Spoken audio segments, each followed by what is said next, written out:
Hello everyone, मैं किशोर कुमार साहू। आप देख रहे हैं मटेरियल टेस्टिंग लैब का video series. Material testing lab में हम मशीन के बारे में डिस्कस कर रहे हैं। लास्ट के कुछ लेक्चर में हमने impact testing machine, universal testing machine और ब्रिनर हार्नेस टेस्टिंग मशीन के बारे में डिस्कस किया हुआ है। आज के इस लेक्चर में हम नेक्स्ट मशीन जो कि स्प्रिंग टेस्टिंग मशीन है, इसके बारे में डिस्कस करेंगे। ठीक है, जैसा कि आपको दिखाई दे रहा है ये स्प्रिंग टेस्टिंग मशीन है। और स्प्रिंग टेस्टिंग मशीन में हम क्या टेस्ट करते हैं, तो आज का जो एक्सपेरिमेंटल ऑब्जेक्ट है study of spring testing machine, इसमें हम स्प्रिंग टेस्टिंग मशीन में किस तरीके से टेस्ट परफॉर्म करते हैं, मशीन में कौन कौन से पार्ट्स है, इसके बारे में डिस्कस करेंगे। ठीक है, तो इस मशीन में हम हेलिकल कॉइल स्प्रिंग का प्रॉपर्टी टेस्ट करते हैं। तो दो तरीके की प्रॉपर्टी होती है हेलिकल कॉइल स्प्रिंग में, एक मॉडुलस ऑफ रिजिडिटी और दूसरा स्टिफनेस। तो मॉडुलस ऑफ रिजिडिटी, जिसको हम कैपिटल C से डिनोट करते हैं, ये मटेरियल की इलास्टिसिटी प्रॉपर्टी को शो करता है। और दूसरा स्टिफनेस है, और स्टिफनेस भी हम इसमें फाइंड आउट कर सकते हैं। तो स्टिफनेस क्या होता है, पर यूनिट डिफ्लेक्शन लाने के लिए स्प्रिंग में कितना लोड लगाना पड़ेगा, ये स्टिफनेस कहलाता है। तो इसको फाइंड आउट करने के लिए इस मशीन का हम लोग यूज़ करते हैं। ठीक है, तो हेलिकल कॉइल स्प्रिंग जो है वो दो तरीके से होता है, एक ओपन कॉइल हेलिकल स्प्रिंग और दूसरा क्लोज कॉइल हेलिकल स्प्रिंग।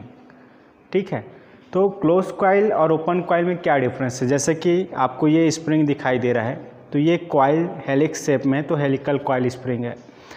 अब ये दो कॉइल के बीच में जब गैप हो तो ये ओपन कॉइल स्प्रिंग कहलाता है ना। जब ये कॉइल एक दूसरे से चिपका हो तब वो क्लोज कॉइल हेलिकल स्प्रिंग कहलाता है। तो दोनों ही तरीके के स्प्रिंग का टेस्टिंग इसमें हम कर सकते हैं।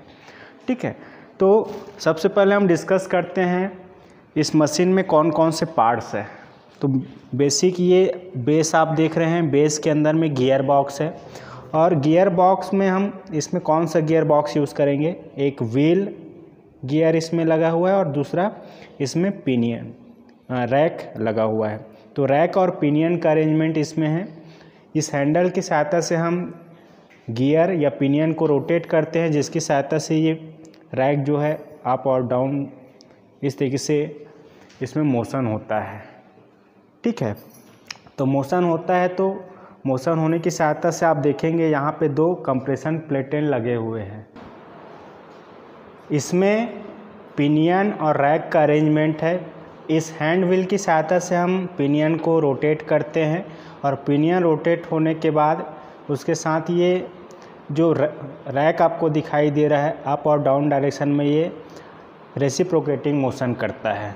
तो रेसिप्रोकेटिंग मोशन करने की वजह से आप देखेंगे कि ये इस तरीके से अरेंजमेंट इसमें है कि इस दो प्लेट के बीच में कंप्रेसिव फोर्स एक्ट करता है, और यहाँ पे इस दो हुक के बीच में टेंशन फोर्स एक्ट करता है।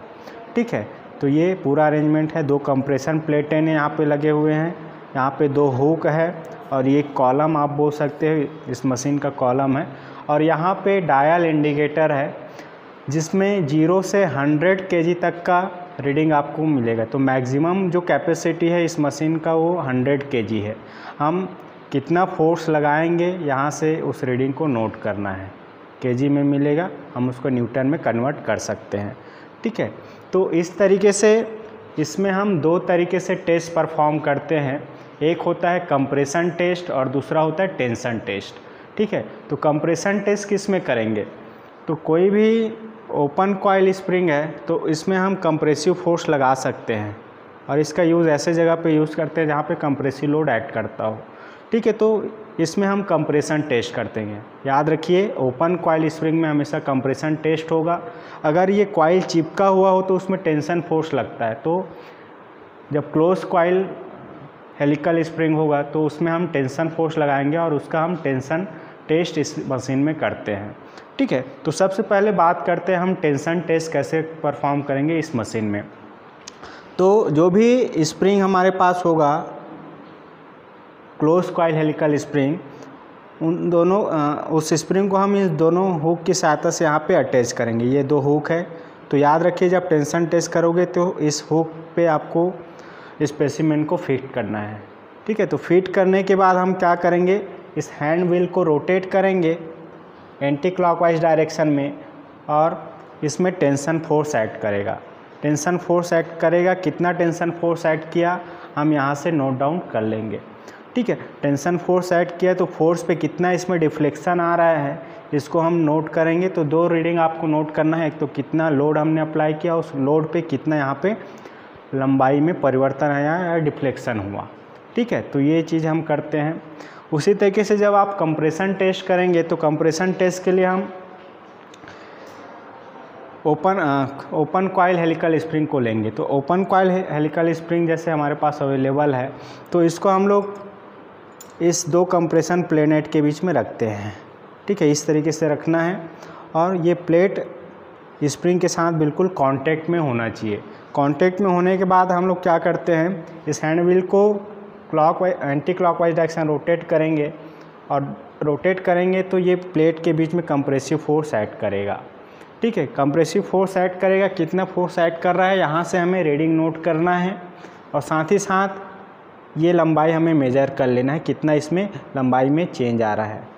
ठीक है, तो ये डिफ्लेक्शन और यहाँ से फोर्स की वैल्यू हम लोग इसमें नोट करेंगे और वहाँ से फिर आगे हम कुछ इक्वेशन यूज़ करके मॉडुलस ऑफ रिजिडिटी और स्टिफनेस की वैल्यू फाइंड आउट करेंगे।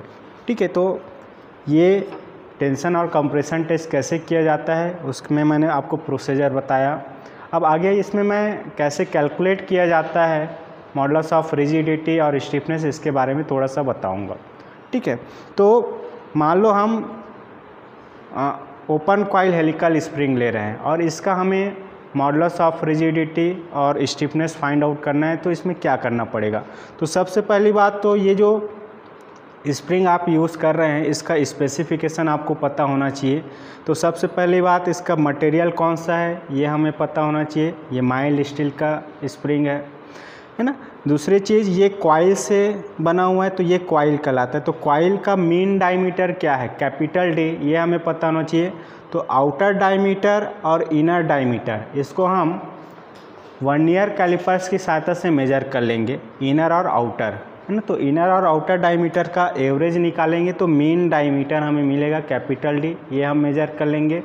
साथ ही साथ ये स्प्रिंग एक वायर से बना हुआ है तो वायर का भी एक डायमीटर है तो इसको हम वायर डायमीटर कहते हैं, स्मॉल डी, इसको भी हम वर्नियर कैलिपर से मेजर कर लेंगे। साथ ही साथ ये जो लेंथ है, जब इसमें लोड नहीं लग रहा है तो ये जो लेंथ है वो फ्री लेंथ कहलाता है। तो फ्री लेंथ कितना है, फ्री एक्सियल लेंथ, इसको भी हम वर्नियर कैलिपर से मेजर कर लेंगे। तो ये सारी चीज़ें हम मेजर कर लेंगे, ये चीज़ें हमें पता रहती है। जब इसमें हम फोर्स अप्लाई करेंगे या इसके बीच में रख के फोर्स लगाएंगे तो फोर्स लगाने के बाद इसमें डिफ्लेक्शन आएगा। तो कितना एक्सियल डिफ्लेक्शन आया ये हमें नोट करना है। साथ ही साथ कितना लोड यहाँ पे ऐड किया उसको नोट करना है, जिसको हम W से डिनोट करेंगे। तो ये इस तरीके से रीडिंग लेना है। अब हमें modulus of rigidity find out करना है। तो modulus of rigidity find out करने के लिए एक फॉर्मूला है। मॉडुलस ऑफ रिजिडिटी को कैपिटल C से डिनोट करते हैं और capital C is equal to 8W capital D का power 3 into N upon small d का पावर 4 इंटू डेल मतलब डिफ्लेक्शन। तो इस फॉर्मूले का यूज़ करके हम कैपिटल C की वैल्यू फाइंड आउट कर लेंगे। मान लो आपने 3 रीडिंग लिया तो 3 रीडिंग के लिए 3 C का वैल्यू आएगा और एवरेज वैल्यू निकाल के हम actual modulus of rigidity find out कर लेंगे। उसी तरीके से हमें स्टिफनेस फाइंड आउट करना है। तो स्टिफनेस को हम K से डिनोट करते हैं और K का जो वैल्यू है या फॉर्मूला है वो W अपान डेल होता है। W लोड है और डेल जो है डिफ्लेक्शन है, जो कि हमें यहाँ रीडिंग से मिल जाएगा। ठीक है, तो W अपान डेल करेंगे तो स्टिफनेस K की वैल्यू आएगा। मान लो आपने 3 रीडिंग लिया है 3 लोड के लिए तो 3 K की वैल्यू आएगा और एवरेज वैल्यू हम निकाल लेंगे। ठीक है, इस तरीके से कैपिटल C की वैल्यू जो आएगा वो न्यूटन पर मिलीमीटर स्क्वायर या न्यूटन पर मीटर स्क्वायर में मिलेगा और K स्टिफनेस की वैल्यू हमें न्यूटन पर मीटर या न्यूटन पर मिलीमीटर में फाइंड आउट होगा। क्लियर है। तो इस तरीके से इस स्प्रिंग टेस्टिंग मशीन का यूज़ करके हम हेलिकल कॉइल स्प्रिंग, चाहे वो टेंशन स्प्रिंग हो या कंप्रेशन स्प्रिंग हो, दोनों ही तरीके के स्प्रिंग का हम मॉडुलस ऑफ रिजिडिटी और स्टिफनेस फाइंड आउट करते हैं इस मशीन की सहायता से। आई होप कि आज का पूरा ये लेक्चर आपको समझ में आया होगा।